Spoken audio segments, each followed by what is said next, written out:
Manufacturing processes deep dive assignment, I decided to take apart these little drone motors and look into the different ways that the different components of the motors and how they're made. And so the first component I looked at was these little magnets. They're made by injection molding. So iron and boron neodymium iron boron mixture is melted down and put into a mold through injection molding. There's also another process called sintering, which basically takes that mixture of iron and boron and it mashes it up into a fine powder and then compresses it into the magnets. They're called fine earth magnets, neodymium magnets. For finishing, they are plated through electroplating, and they're finally assembled into the rotor. I don't know if you can see it. There's a black adhesive that holds them in their place in the rotor. The next part that I decided to focus on was the actual rotor itself. So you can see that there's two main parts to the rotor. There's kind of this housing on the outside and then this top bit. So this is a mass conservation process for both the primary process and the alternative process. The primary process would be CNC machining, and so you can see it's a round part, so it would work very well on a lathe, a CNC lathe, to be able to turn this and be able to get those exact measurements because they have to line up really well on the inside of the next bit we'll talk about.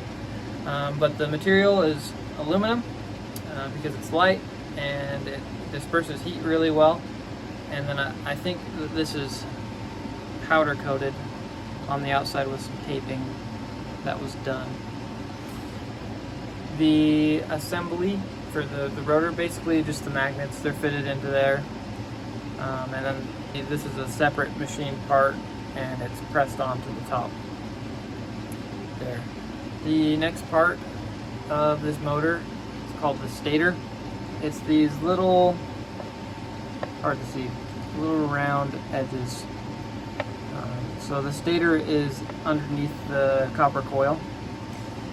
And basically you can even see it.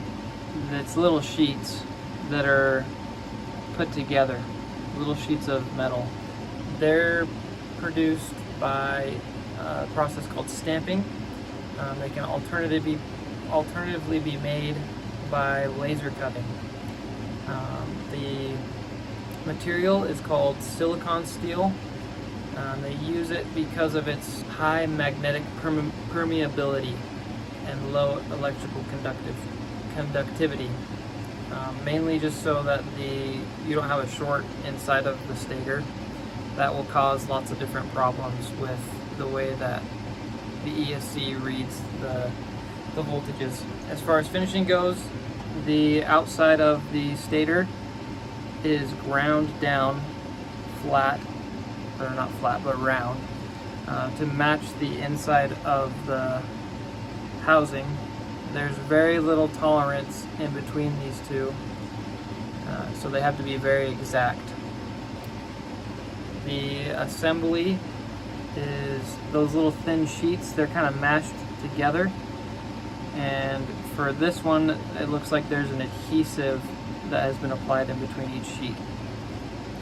The other part that I looked at, which I almost lost because it's very small, was this little tiny screw. It's really hard to see. It's got a hex head on the end there.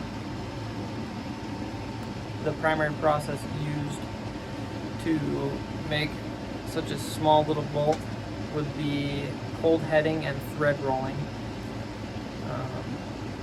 And then the alternative process, CNC machining. It's likely made out of a high tensile alloy steel. I say high tensile strength because it is the only thing really that's holding your rotor, your shaft, onto the actual motor. And so you don't want that to shear. and so it's likely high tensile strength alloy steel. For finishing, zinc plating is used to finish the bolt to keep it from corroding. And as far as assembly goes, it's simply threaded into the bottom of the shaft of the motor.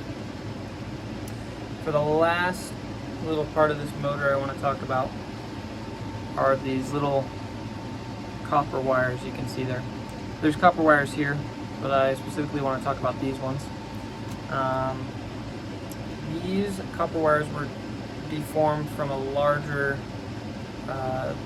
piece of stock copper in a process called wire drawing. Alternatively, extrusion could be used to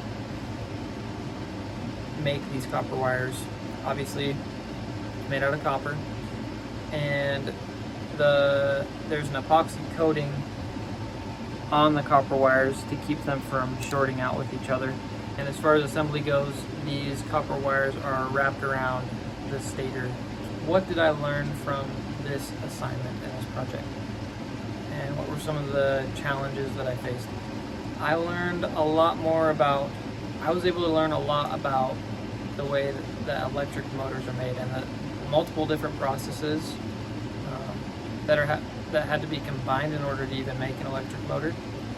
And I thought that was amazing.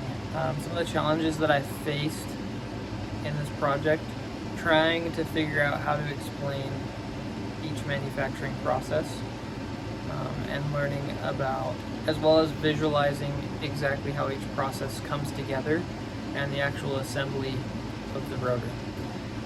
I gained a lot of insight on how hard it would be to actually design something this small and this intricate, and to figure out what materials you're going to use, what manufacturing process you should use, and just how to make it something that would be a viable product that can be made really fast and still make the company a lot of money.